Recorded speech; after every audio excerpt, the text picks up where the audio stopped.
honestly, when I started my career, I never thought that one day we will sit together. I'll share a chair with you, but I think maybe it's my lucky moment sort of today. So thank you for accepting our invitations, and thank you for gracing the occasion.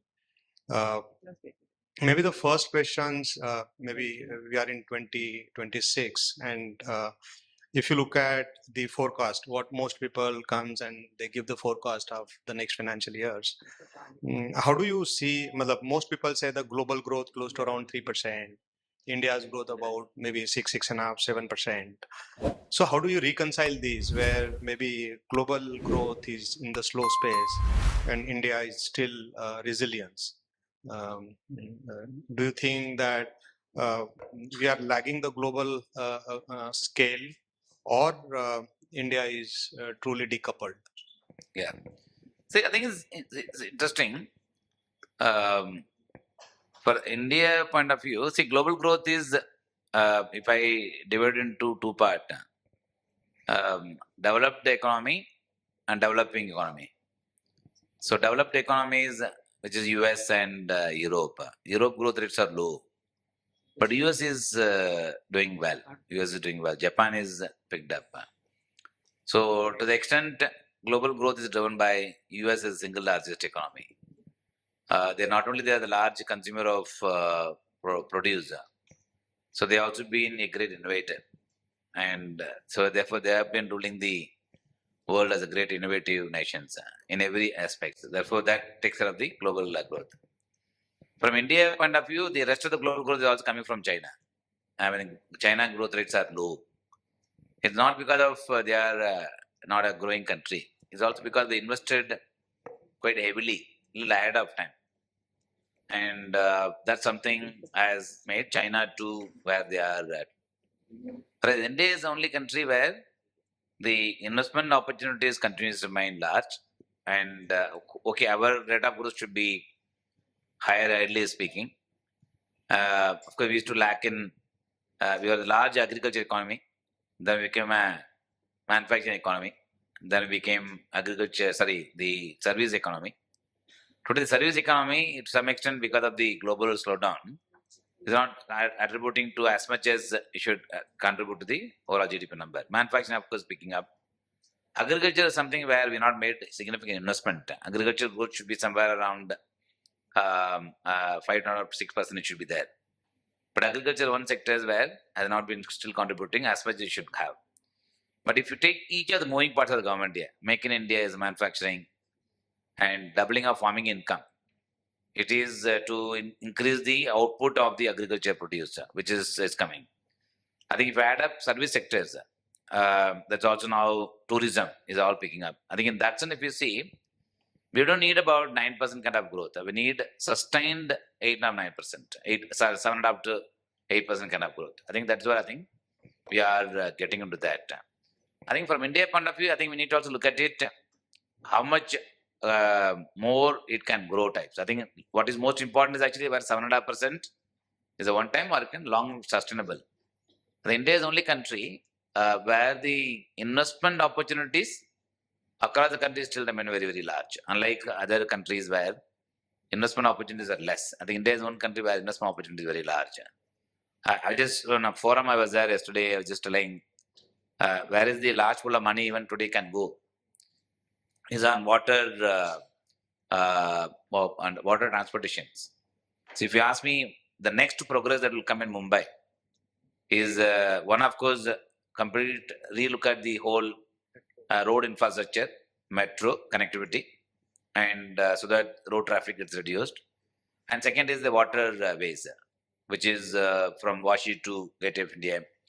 So how make it, or going to Alibag, make it permanent. The moment you do that, the shift will happen. The other area that by 2030, when the bullet train comes, there is a high probability people can come from Surat to Bombay in 1 hour time. So now things will change. So that's why I think we are progressing. All this will lead to a growth in the economy. I think most important is 7.5, 7.6 is not low number. I think India is the only country where it can sustain it. Then the power of compounding will become very large. The global rate is about 3%, we are about 7.5%. The gap itself will tell we will become the third largest economy very, very fast. So if that is the case, and then why maybe if you look at maybe in 2025, if I have sold almost like 1.7 lakh crore worth of investments, and this is the second consecutive quarter. I think 2024 also we have seen the same things. Now, the question is basically at what nifty valuations or at what geopolitical events they will come back, and why they are maybe moving out of India, where you can see a structural growth story for a number of years. See, FI is moving out for 2-3 reasons. One, of course, they go wherever the money can be made. Wherever they have made money, they will exit. Wherever money can be made, they will move in. So they have taken money from India. They have put money in China. They put money in their own country. US has been the best performing market in the world. And why would I move out of US and invest somewhere else? They're a little bit late. So therefore, they all gone back to their own destination. And second is, people have been investing in India for the last many decades. So I remember from 92 onwards, FIs have been investing in India. The kind of money they have made, and the best option that they have in front of them is to take the money out and put somewhere else. The number of companies have invested in India, like LG. LG doesn't need a single rupee for their overseas business. They are taking the money because India is providing a exit. So wherever the exit is provided, they are taking advantage of that. So same set of guys having made money, the experience is very good. They all will come back. It's like our mutual fund. The moment go out of the mutual fund after making money, again will come back. If you lose money and then go out of the mutual fund, it will take some time to come back. All these guys are taking money out by making money. Therefore, all of them will come back. That's one way of seeing it. Second, of course, relative performance, other countries have been far better. Therefore, they will go hunt for opportunity somewhere else and come back. And the last, of course, which will come is whenever the valuation, every market, as I mentioned in my slide, it hits the excess. So every time there is always the excess happens. When the valuation becomes excess, market finds its own reason to correct. So the market has corrected the last 2 years. So with the correction being now having seen corrections and also having seen FIs having taken out money, and now rupee dollar now coming about 92, 93, there is high probability 2026 and 27, FIs will come back to India. Then will probably add to the overall the demand supply, which is also most needed. Every 1 rupee of demand, there has to be 1 rupee of supply. Then it get balanced. For every 1 rupee of supply, if there is a half of demand, then to the extent the market could be under pressure. Today, it's getting neutralized. When the moment FI's money comes in, maybe the supply will be neutral, demand will be high. Therefore, it can lead to a better market in 2026. So you're saying that the economy side, there is no problem. Only on the maybe capital market side, maybe the outside opportunities were better, valuations were better. Correct. And maybe here you are getting an exit, hence you are doing that basically. So there are two different things basically. Yes, these two are different things. Correct. Okay, great. Appreciate. Another thought is that how do you assess the interplay between the India's fiscal deficit? I think that's where the targets what we have in consideration with the global factors like the tariffs and other things. Do you think are we doing the right things, putting this fiscal deficit tightly, or it is really difficult in terms of how things are shaping up within the India in terms of and the outside? I think if you look at fiscal, I think they are far better. I think one other thing that has done wonders the single taxation, unified taxation, which is GST. Earlier we used to have VAT, we used to have sales tax, we used to have custom duty, we have excise duty, all of them become only one single tax. So whether you go to Tamil Nadu, there's GST, there's go to UP, there's GST, there's go to Bihar, there's GST, there is a one eat in a restaurant, there's GST. So everything has become a GST, nothing else. So what has led to that? GST has now increased the compliance. More people are charging GST, they are paying to the government, the collections have gone up. So run rate per month is almost about 2 lakh numbers. This actually reduced the fiscal deficit. I think 4.5%, 4.3 or 4.5. Fiscal deficit is largely driven from improved tax collection. Tax to GDP ratio is one thing we'll have to see. Sometimes we may say we are paying more tax. But till such time economy gets better, we have to pay tax. We don't have a choice. We have to pay tax. But of course, the future generation will be the beneficiary. But it's like, I remember when the Andheri Bridge was being built, our office used to be in Aura Center. Every day used to be pain for me. रोज office आएगा, 1.5 घंटा road में खड़ा रहेगा, and reach office it used to be pain center पहुंचने के लिए. And today the benefit of that has got accrued to others. And we used to always think that today's pain is for tomorrow's gain. And that is why I think each of the policy, if you look at it from a country point of view, they are progressing well. This is for the fiscal deficit of one such things. On the contrary, globally, if you take US, if you take Japan, they are borrowing out of, they are living out of borrowed money. US is living out of our money. Our money in the sense, we buy the forex, we buy the bond, therefore forex has gone up. Japan is buying US bonds, and their deficits are high. They are running at a high deficit. I think India is the only country where deficits are far more under control. In all probability, if it continues for the next 3 years, we'll be able to spend more money by way of tax cut. That will boost the income of people. I think time will come next 3 or 4 years. Income tax rates, even for individuals, will come to 25%. Right now, it's about going up to 38, highest slab. In my will come to about 20 to 30% over a period of next, say, 5-6 years. The moment the tax to GDP ratio keeps on improving. But even I was just looking one data point saying that the RBI on a policy level, the rates have come down. But on the system level, if you look at the 10-year corporate paper or a 10-year GSEC paper, the yields have hardened. And even if you take a paper which is upward of 10 to 30 years paper, the yields have hardened across, not only India, but even the globe also. Correct. Then why that anomaly is there? Again, it's a demand supply. It's largely coming from, I think what RBI is doing are two things they are doing. So SLR is something that creates the demand. Then they also call it as the LCR, which is the liquidity coverage ratio.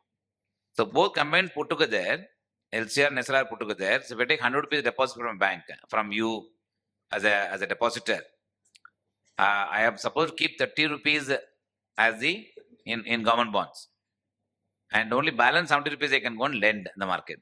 That means I have to necessarily invest 30% on the bond. Now what RBI is doing is you don't need LCR as 10%. They bring it down. On the one side, they are reducing the 30% to 24-25%. Effectively comes to that number. That means balance 6% you go and lend in the market. Therefore, from the bank's point of view, that much the demand comes down. And second is what they have also done in the last few years. They also reduced EPFO to invest more in equity. 15% you can invest in equity. That means earlier the entire money is to go and buy government bonds. So the money is going towards equity as well. That means your demand for buying government bonds has come down, whereas supply of bonds is remained more or less the same. Therefore, the yields have gone up. That's one assumption. The second assumption is the yields going up was also because the state government are the largest developer today. I think there are two parties to the whole market, which is the central government and the state government. I'm sure the next few years, municipal bonds also will come. Like 4 or 5 years, BMC, from a rich BMC, they may also start borrowing. There is high probability next 5 years because this government, what they will do is, इतना पैसा उनके पास है, खर्चा करेगा. So the moment you खर्चा करेंगे, then suddenly realize our increment पैसा किधर से आएगा? मेरे को invest करना है future के लिए. Then they'll go to the market for borrowing. So this way, I think the government is actually not hesitant to develop the states. Each state government is actually borrowing. So as a result of that, yields have gone up. But of course, yields have gone up by about 20-30 basis points. 30 basis points, which is in the overall scheme of thinking is actually not very high. But this has happened mainly because of this scenario. Plus, also, I could start expecting increment rate cut. Now, henceforth, the coming policy is there sometime in the month of we are in February, I think, February, March. Increment rate cut may not come as aggressive as what governor has mentioned. I have front-loaded all the rate cut. The increment rate cut will start not coming. And the market will start expecting a stable interest rate scenario. In such scenario, then yields are generally likely to harden a bit. So how long this anomaly will go away? Do you think this yield will soften maybe another? I think the moment foreign exchange flows reverses, then RBI will have enough room to buy dollar, inject liquidity, buy dollar, print money and put. Second is the government of India, when they start spending money. Today, government also doesn't spend aggressively as they should be. After the budget, when they start spending money, then the banking system will become with a surplus liquidity. The moment the banking system has surplus liquidity, then the banks, instead of going and giving to RBI at 5.5%, they will actually start lending in the market. I think it's another 3-4 months, but still we cannot expect bond yields to come down beyond a point. With interest rate differential between India and US is also quite narrow. It's one of the historic low. Therefore, you can't expect interest rates to come down. If it comes down further, maybe we will have a danger because people will start speculating on assets where inflation will reverse. I think stable interest rate scenario is far for the economy. So where do you expect fair yields of 10-year GSEC? I think somewhere around 640 to 650. That's the range. I don't think below 6.25 also looks unlikely. Right now it's about 6.65 10-year bond yields. 6.6. 6.6 roughly. I think as we get into the after the budget, April onwards, the government will start announcing the new calendar and so on and so forth. That is the time generally the first half of the year the yields drops. That is the time we'll see it dropping to about 6.4 to 6.5 level. Another point what you alluded is basically the most people are inclined towards equity as an asset class, largely because of the yields are low. Correct. So I was just talking to one of the fund manager and he really highlighted this point, saying that if you look at today, the government tax incentive towards as an equity as an asset class is far more favorable relative to like the debt as an asset class or a fixed income as an asset class. Do you also feel that why people are moving towards equity as an asset class? One, obviously the performance, and one, obviously as a tax advantage to that asset class. Correct. Do you favor that? I think it's also a function of underweight to overweight. I think if you look at most of the savers in India, they are predominantly fixed deposit savers or even savings account savers, or they used to go mostly into the gold and silver, gold especially, and the real estate asset class. I think equity asset class is actually underowned. Not many the country used to own equity. Therefore, maybe I would say is a rebalancing factor. And second is awareness of investing in future is also gone up quite significantly. I think that's come through the mutual fund. So if you have to create wealth for yourself or maybe invest for long term, then equity and asset class I think will give that return. Tax consideration is actually the least.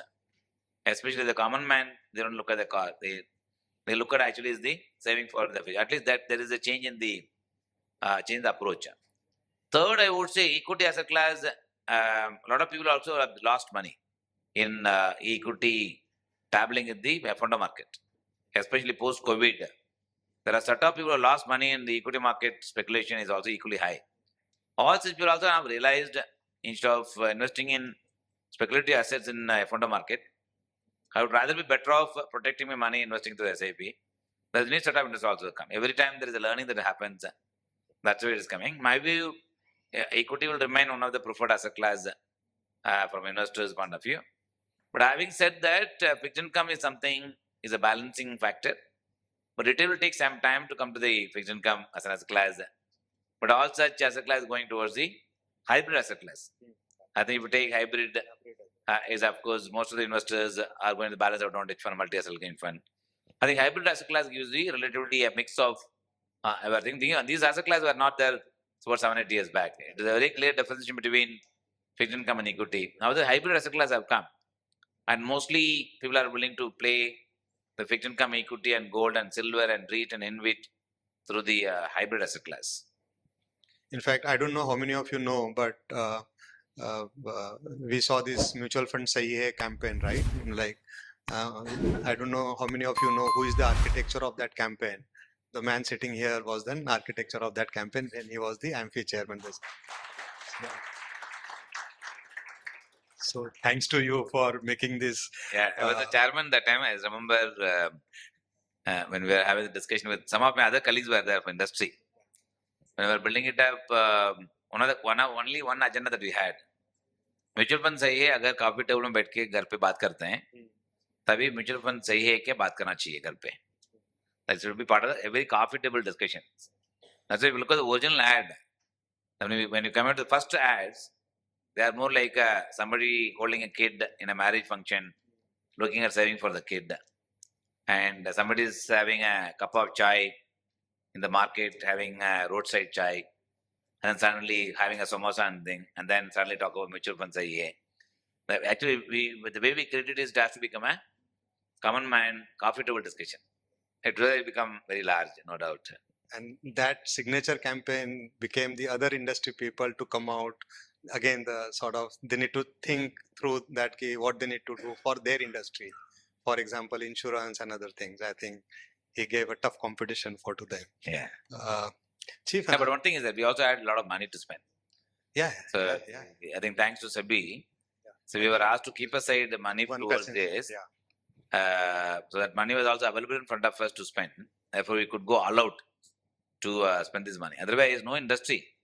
So every time, and I used to always joke with people, the only budget that you can cut at any point of time is your marketing and branding expense in case you will make profit. वो कच्चा काम कर देंगे. Even a lever is to do that. अगर profit नहीं आता है, चलो marketing budget is all come. But this is the only budget where we never used to spend money. And we never used to save that money.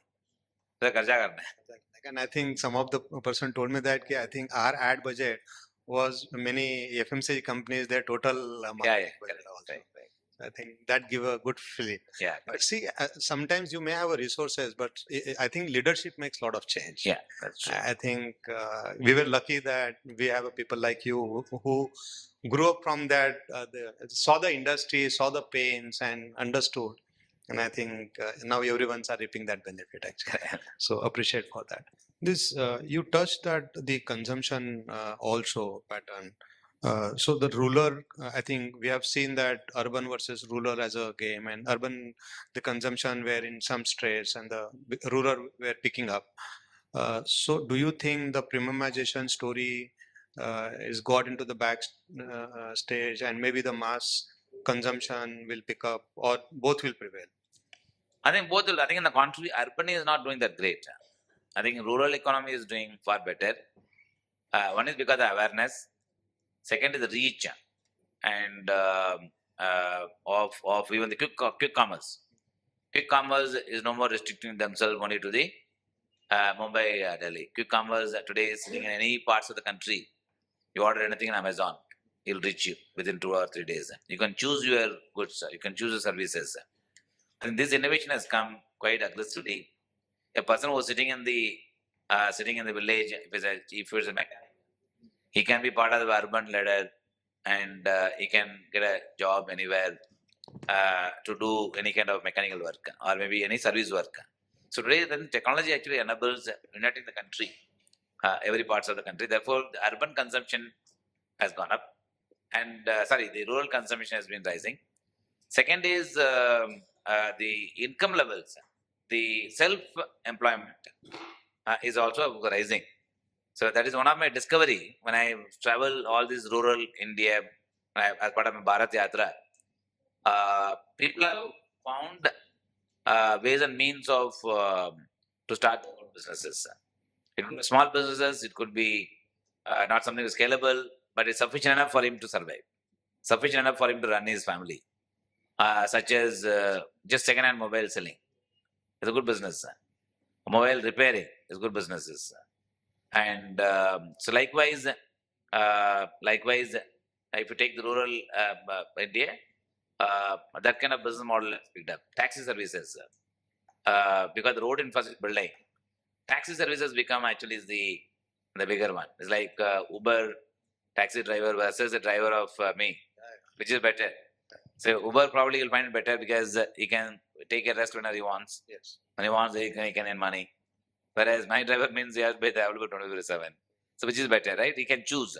So these options actually is increasing the opportunity for people. The income levels are rising. And there are also people are not able to discover about their new change. They will probably be the one which will remain.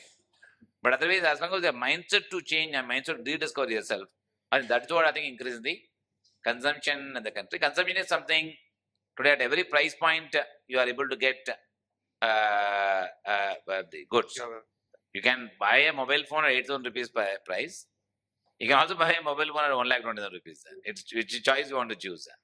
And my view is the rural India, you will take 8,000 rupees phone and change it every 3 years. Every 3 years. That means each year he is spending only about 3,000 rupees price. So I am specifically taking the example. Since I come from village, I have a guy working in the farming land. So last time when I went, I told him, "My boss, मैं phone कर रहा हूँ, phone नहीं उठाता actually." नहीं sir, मेरा mobile खराब हो गया है. चलो mobile खरीद देता हूँ, खरीद के दे दिया है. Now he calls me every day. Every day he calls me, he gives an update. And कभी if I tell him, तुम्हारा पेमेंट नहीं, मैं तो SMS देखा सर, आया नहीं, मेरा भेजा नहीं लगता monthly salary. First, second of every month he calls me saying salary नहीं है अकाउंट में. मतलब तुमको कैसे पता कैसे करते बॉस? तो SMS आ जाते, SMS आया नहीं बोलते मेरे. This is a village, right? It's all guy, unpadai, and he works in the agriculture land, and he knows it. But he is happy with a simple SMS service, 800 rupees mobile phone is okay. So this is the way I think that whole consumption habits have increased. And second is spending money on obligations. They all have obligations. Again, another very interesting thing I was telling that same gentleman is that somebody has died in his family. Not a close relative, somebody a distant relative. But the village culture is they are supposed to do their own obligation, which is nothing but 10th day you sponsor and so on and so forth. I told him, तुम्हारा पैसा नहीं है, तुम क्यों sponsor करना है? ऐसा है मेरा, ये हमारा duty है करना. He's willing to borrow for this and still spend money.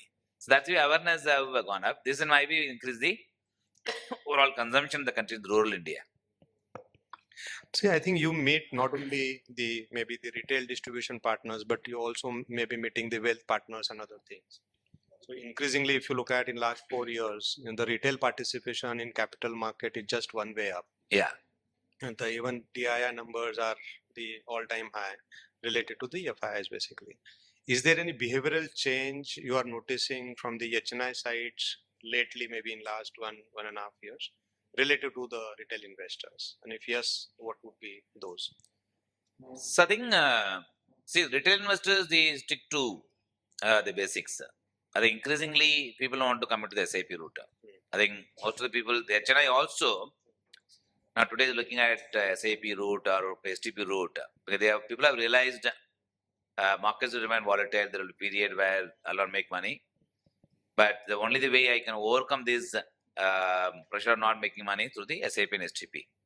There is a big change that is coming in. Second is those who have been dabbling the market directly in equity. This fun is there for some time. After that, suddenly you realize your portfolio is doing worse than the mutual fund. So then they are also realizing I should come to the through the STP, SIP. That's something which I changed the mindset. There's also change the mindset for people who chase return. There are a set of people who have made a lot of money. You go and tell him mutual fund is boring. अरे mutual fund बहुत हो गया अभी और क्या बताओ? We have such kind of people also. They are actually looking at alternate investment. They are looking at 15%, 16% kind of return. They need some new product. But that's something comes in the UHNI, you can say, Ultra HNI, you can say, Ultra HNI family offices. Otherwise, broadly, if you take middle class and HNIs with about 5 to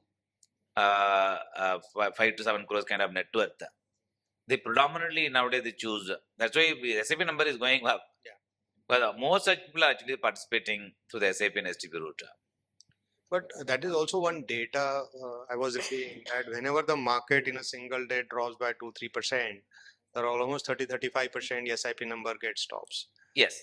Those numbers. So are the people are investing more like a price linked investment style rather than goal linked investment style? No, SIP, I think my view is I think people are doing a lot of daily SIP types.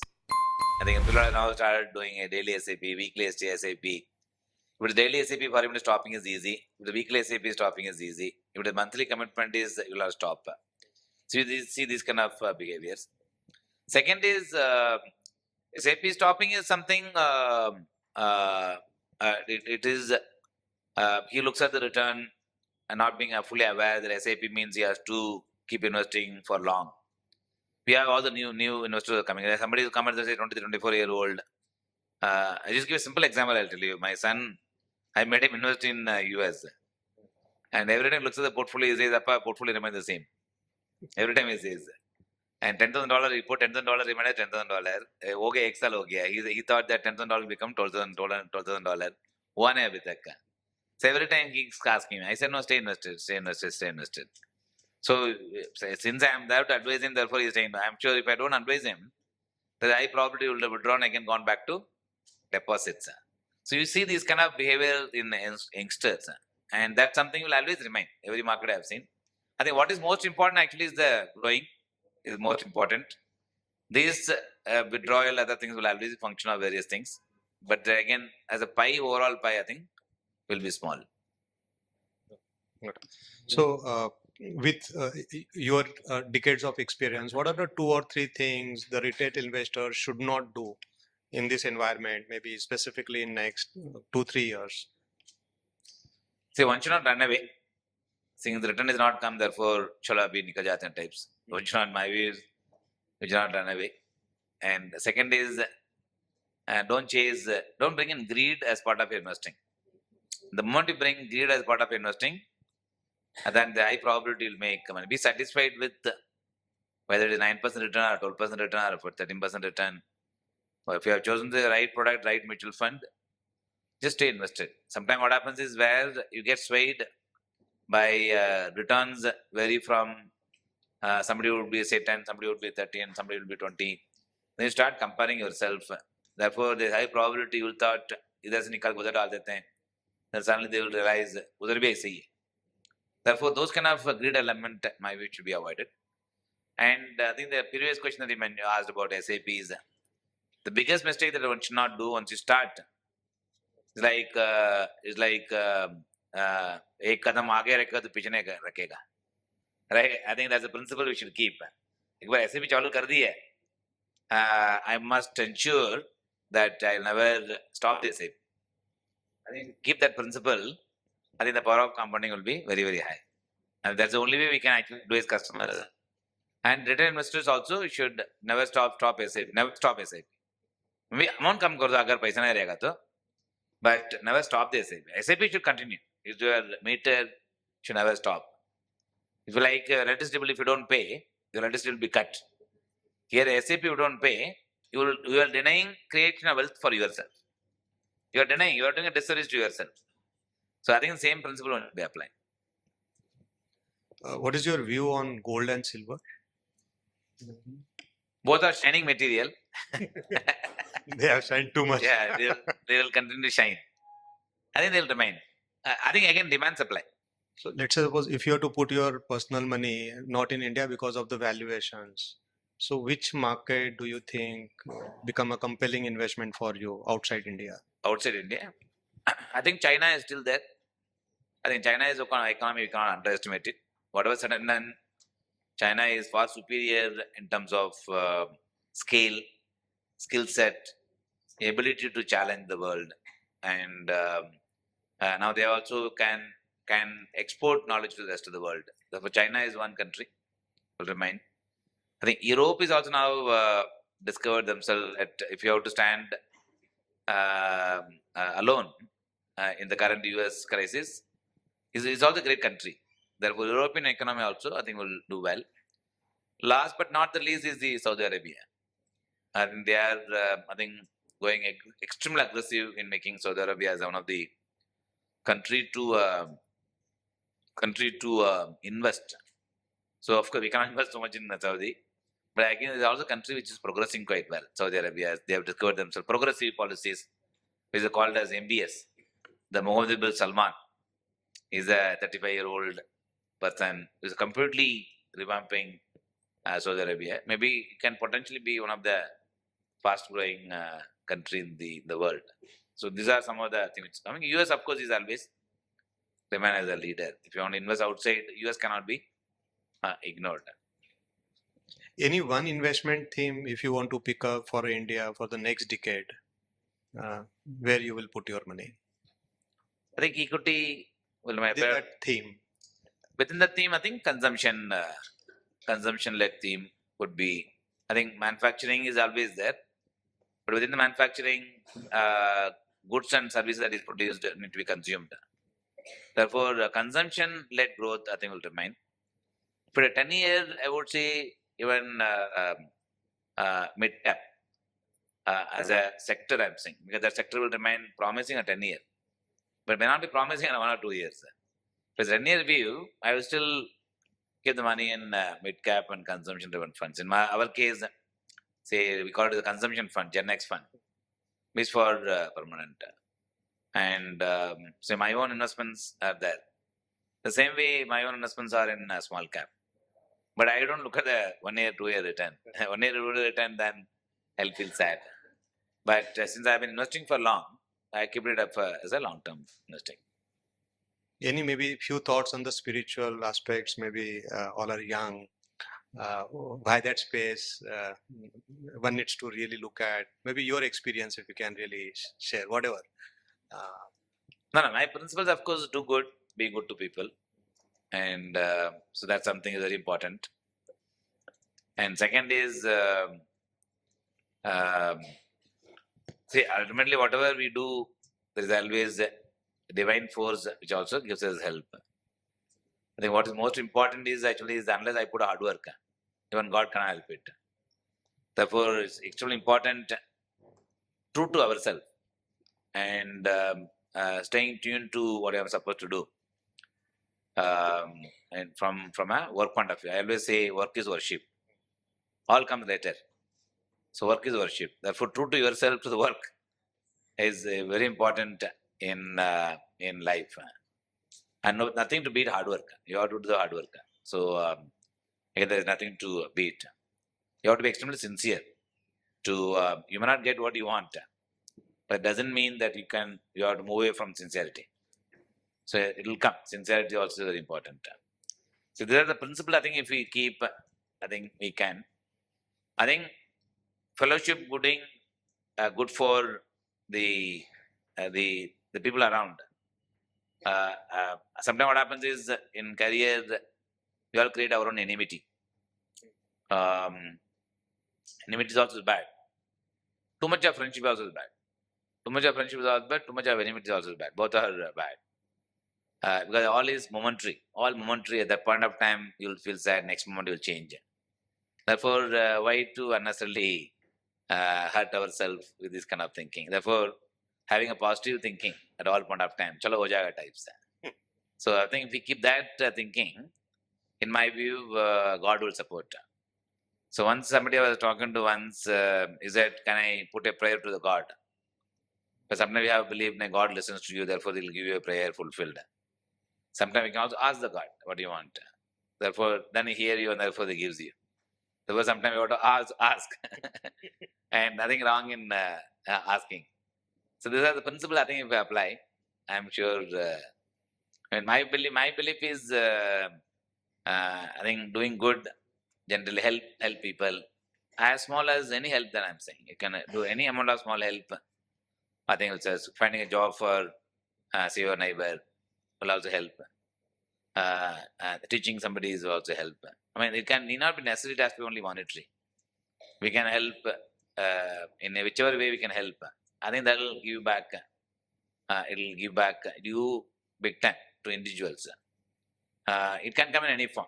I think it can come from happiness. Happiness also is something it's gain only. I mean, if you are happy throughout your life, if you're able to keep a smiling face every time, that itself is a big dan, varadan, right? We may ignore all such things. But these are some of the things I think we keep it. Interestingly, one of the answers, you attended the event that Swamiji mentioned. You came for the event. And a very simple way he mentioned, when somebody asked a question about is wealth is bad, chasing wealth is bad, he said, absolutely no. Because unless you breathe in, you cannot breathe out. Therefore, you have to breathe in, and then only you can breathe out. If you don't breathe in, why is the question of survival, right? The same way, if you don't make money, you can't give. Therefore, you have to make money to give. Agar paisa nahi hai to kaise jayega, right? It's as simple as that. So I think these are the very principle. Life is not rocket science. We can only create complicated our life. I think complication is more in the mind than the real world. Interesting. Any words on, you comes almost, I say, in decades of experience. Any words on the leaderships? There are a lot of maybe some advice to me, maybe some advice to the inside the company who are leading the team. Any few things maybe you learn your own way, your versions of leaderships, maybe if you can. Yeah. See, my version is more of co-working, because so I believe there is nothing which is right or wrong. Something leaders may form an opinion on everything. The bigger problem that leaders may have is everything that you do is actually will form an opinion. And the only the way the leaders can make people actually realize is like putting a swimming pool, chalo swim kar dikha ek baar. Make him struggle and find a solution by himself. The moment you put a swimming pool, automatically he'll start swimming. But ultimately, just ensure he doesn't sink. But rest of the thing they'll learn. And then keep reminding them on the learning part. I think that's something important. Knowledge can come from seniors. One is making them learn on their own. Second is imparting. I must also teach. The teaching necessarily I have to sit and then show 1 plus 1 is equal to 2. Seeing is believing. I think go along with some of the things which I normally do is I take people along with me. I tell them to बैठ जा actually meeting में just सुन ले. Just सुनते सुनते उसको सीख ले. So how I can help people? I think you have a team leader who has 3 member working team. The worst thing is तुमको इतना आता नहीं क्या? वो घबरा जाए. Right? All things happen, right? In life it happens. उतना भी अक्ल नहीं है क्या? So then what happens? The moment you start making these kind of statements, then suddenly you start appearing, you'll start disappearing from the scene. Then suddenly you'll wonder, okay, क्या है actual आदमी? आएगा नहीं आएगा? No, next day you start wondering, बस कल बोल दे इसको नहीं आ रहा है क्या? So why to first of all shout and the next day wonder why he's not coming, right? I'll give you one simple example. My colleague only I give an example. In my own office, it happened once, and Mehul knows that guy. So I gave a job to one boy. He's a 23-year-old boy, and his mother is my classmate. The boy mother is my classmate, up to 10th standard. One day she remembered, "Chalo Bala se wo baat karte hain ek baar." And then she called me and from Chennai and then said, "I want a job for my son." I बोला क्या actually he has passed out BCom and 23-year-old. I need a job desperately because my family needs income. बोला चलो देते हैं उसको. So I told my regional manager, take this boy. So लिया उसको phone करके सब बात हुआ. He called him 3-4 times. He didn't pick up the phone. He was in the agriculture land, managing agriculture activities. इसके लिए phone नहीं उठाया उधर. But my regional manager told me sir phone नहीं उठाता है. Message करके छोड़ दो उसको. एक message छोड़ो. I'm calling from so and so. Whenever he wants to call back, let him call you back. So इसको बाद phone किया था. Then he gave him a job. आ गया बॉम्बे में. Then I said tomorrow onwards you join the office. बोल दिया उसको. So he came at 10:30 to the office. First day 10:30. And my manager told him, तुम समझते क्या है? हनीमून जा रहा है क्या तुमने? ऐसा करके गाड़ा उसको. हनीमून जा रहा है करके पूछ लिया है. तो गुस्सा हो गया वो. एक बन जाए, एक गुस्सा हो गया. He went and told his mother. The mother calls him from there. He took the liberty of calling, चलो बाला मेरा बचपन का दोस्त है करके फोन आया उसका. I said, what has happened? No, he is calling. Now he is saying, I'll go to the office from tomorrow. Then make him understand. Boss will always shout like this. He must learn, listen, understands, digest it. गुस्सा रहेगा तो cabin में जाके घर पे आके भगवान के सामने बैठ के रोने दें. भगवान सामने अगर रोएंगे ना, खाली भगवान है आपको दिखेगा एक्चुअली. कोई माँ बाप भी दिखेगा ना, राइट? So भगवान के सामने बैठ के रोने दे एक बार. You don't bother. As a mother, don't even ask what happened. Tell him very clearly next day you have to go to office by 9:30. काम उसका 9:30. Punctuality is very important. बोलो उसको, बार बार बोलो उसको. If he says I come back to village, tell him I'll not take you back. ऐसे करके push कर लो एक बार. The next day he came at 9:30. Then car started coming at 9:30. After sometimes I asked my one of the regional manager, अभी उसको क्या करना तुमको? रखना नहीं रखना है? नहीं सर बहुत अच्छा काम करते sir. Suddenly the completely change हो गया. Then he's recommending for promotions. Now he's asking for more money. I mean, now he's thinking, I was doing do so well. Even the income that he's giving is not sufficient for him. See how things have changed. A manager, I mean, a leader, I think if you're able to accommodate you during the first 6 months time or 9 months time, believe me, the guys, they will give their life. They will be there for long. Therefore, that imparting understanding, giving knowledge, giving handholding, I think is extremely important. We spoke today only, huh? I'm giving this example because all of you can relate it. Yeah. Sitting in the Bhagavan ka samne rona, both common Indian culture में बहुत common है actually. Sometimes मेरा भी कभी आ जाता है actually. And suddenly my wife will come and see actually, am I crying? And I said, no, nothing. I will show a brave face. Then suddenly show water in my eyes. Then suddenly realize what happened. That happens, right? Everyone it happens. Yeah. Last questions maybe. We are managing people's wealth, like custodian. We are custodian of that wealth. Any advice you would like to give us what we should not do? As in maybe investment specialist. We cannot call it as an advisor, but maybe incident. Right, treat your customer as a god. I think customer is everything that you do. He has to build the trust because he is dealing with you because of trust. He is talking to you about money because that money is always confidential. So I think every individuals should never count how much he has, how much is investing, and that is none of our bother session. I think only our bother session is actually ensure the customer comes, invests regularly, and then keep him happy. I think his happiness actually will ultimately make you do good. I'll give you one simple example. My own office branch in Borivali. There is one old husband passed away. Then the lady came to her office and she was not knowing whether he has any money left. So she came with one small account statement, kagaj. And then she asked our customer service person, बेटी ये actually मेरा husband ने देख रखा, इसका एक बार देख के बताइए क्या उसमें है, कुछ है ही नहीं. So my office girl saw it. It was 40 lakh rupees outstanding value was there. So she was wondering, should I tell her, should I not tell her? Because how much you'll take? Then anyway, she had to anyway tell the truth. So I told the lady that 40 rupees aapka outstanding hai, and suddenly she got a shock of her life. She never realized such a large money her husband had left behind for her. And then she went back home happily. The next day morning, she brought some nice ear ring for the girl. एकदम अच्छा मोटा मोटा एक लेके आ गए, बेटी ने आपने मेरे को अच्छा दिया, एक्चुअली इसके लिए मेरे को आपको गिफ्ट देना था. Then the girl refused to take it. ये आपका पैसा है, आपने कमाया. I am not doing anything. I only ensure that your money is being told to you how much is outstanding. Therefore, only then I can request you, can you keep this money for long term? अगर आपको पैसा जरूरत नहीं है, ऐसे पड़ा रहने दे. आपका नाम पे करके दे देगा, पड़ा रहने दे ऐसे ही. That's the only thing she did. And that's a service, a love and affection. Therefore, from a customer point of view, I think you must have this approach. I think the moment you do that, see, rest of them are actually giving right advice, wrong advice all timely. कभी क्या advice, कभी गलत भी चला जाएगा. But I don't think one should worry about it. I think what is most important actually, good time or bad time. Both the cases, we should be in the front foot with the customer. In the front, we should always be in the front with the customer. I know one distributor in Trichy. So he used to take end to end his marriage, customer's marriage function.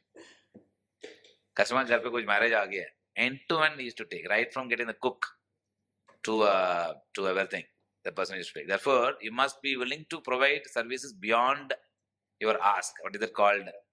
It's called beyond your ask. We always think, नहीं मेरा काम यही है. There's nothing which is यही काम है मेरा. The moment I go beyond your duty, what is called beyond your duty, the moment you go beyond your duty, then that is the time you win the confidence of the customer. Then customer will swear by you. But don't expect anything from that swearing by customer. The moment you start thinking that reward nahi mila, reward name itself is a reward. So I'll tell you why the name is a reward. I have a CEO Kati award karke, I give my people certificate. Every 2 months I give certificate to my team. Like Megul will get one certificate from me as a CEO Kati award, appreciating him.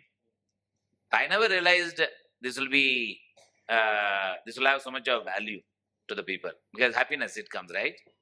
So once what happened is I used to do this actually as a normal course. I used to do it for my nikal jayega. So I had kept my own brother's daughter in Aipur in Chennai. So she was looking for a job. I asked Nimesh, and he said, "नहीं बोला मेरा इसमें काम करने थे." So I put her that girl in ICICI Prudential as a customer service person. Then suddenly one day she sent me a message. Nimesh has given a certificate appreciating her work. And then she is sending me the copy saying, Chetapa, I am very happy today. But why? I got a certificate from the CEO. This is small appreciation. we are actually creating so much of happiness of people. Therefore, even in your system, any of you, I think, are doing that. Even a small appreciation for a customer should feel elevated for you. That customer happiness, I think, will give you a greater satisfaction, and ultimately, all will lead to prosperity, money. All the things will come. They all come later. So everything is not about related to money. It's about happiness. Very important. Even your mother will ask at home, आज बेटा क्या क्या हो गया आज तुम खुशी लग रहा है. There is a happiness to share. Therefore, rejoicing, I think creating that happiness from the customer, I think is more than enough than his wallet share. Yeah. We can keep doing these sessions. I think the whole night will go, and I think I have lots of questions. Things comes one after another. But I think we have a paucity of time. He has to also have we still have another functions, and he has a morning commitment also. He has to wake up early. I think sincere thanks. Thank you. Millions thanks to you, Chief. Thank you for your time.